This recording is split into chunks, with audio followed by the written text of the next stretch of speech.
This week in the Missouri Senate, we review another active week in the upper chamber. Senate Bill 727 with Senate. Monday afternoon and evening were dedicated to Senate Bill 727.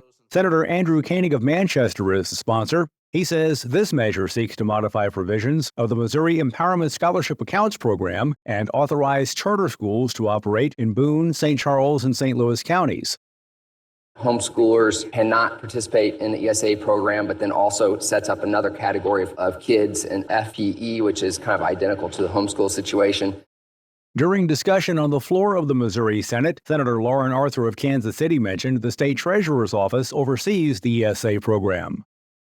Just trying to determine whether or not this program is a worthy investment. And I think the challenge is right now there isn't a lot of data. Senate Bill 727 was then set aside for future consideration. Senate substitute for Senate Committee, substitute for Senate. The following day, Senator Koenig brought his proposal back to the floor. 4-day school week, teacher pay. We have some language added related to the foundation formula, make part of it based on enrollment rather than daily average attendance. Senator Arthur says there are several additions to the new version of the bill. I think there have been some real efforts made towards increasing some resources to our public schools. Tuesday evening, Senate Bill 727 was given first-round Missouri Senate approval. On Thursday morning, it was sent to the Missouri House of Representatives for its consideration. We had talked about it. I think we're going to end up taking that up at some point. Missouri Senate President Pro Tem Caleb Rowden of Columbia says the original plan was to take up Senate Bill 727 this past week. I think we felt like we were getting close. Missouri Senate Minority Floor Leader John Rizzo of Independence adds lengthy debate was expected on this measure. They've been trying to work pretty hard and trying to figure out if there's any sort of pathway forward on it.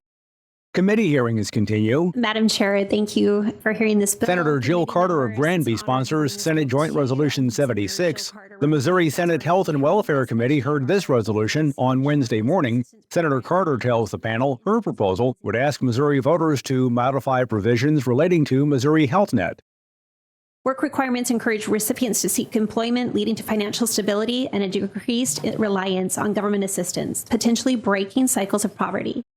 The committee has yet to decide on Senate Joint Resolution 76. Bill that would protect in vitro fertilization. Senator Tracy McCreery of St. Louis County sponsors Senate Bill 1486, which she says would modify the definition of an unborn child to exclude embryos created through in vitro fertilization prior to implantation. Alabama Supreme Court issued a ruling on in vitro fertilization. When experts took a look at Missouri's current law, we realized Missouri could be in the same situation as Alabama. This legislation awaits a committee hearing. Mr. President, with no further business coming before Missouri senators are currently on their annual mid-session recess and will return to Jefferson City on Monday, March 25th. And remember, you can follow these and other issues facing the Missouri Senate by visiting our website, senate.mo.gov. Reporting from the state capitol, I'm Dean Morgan.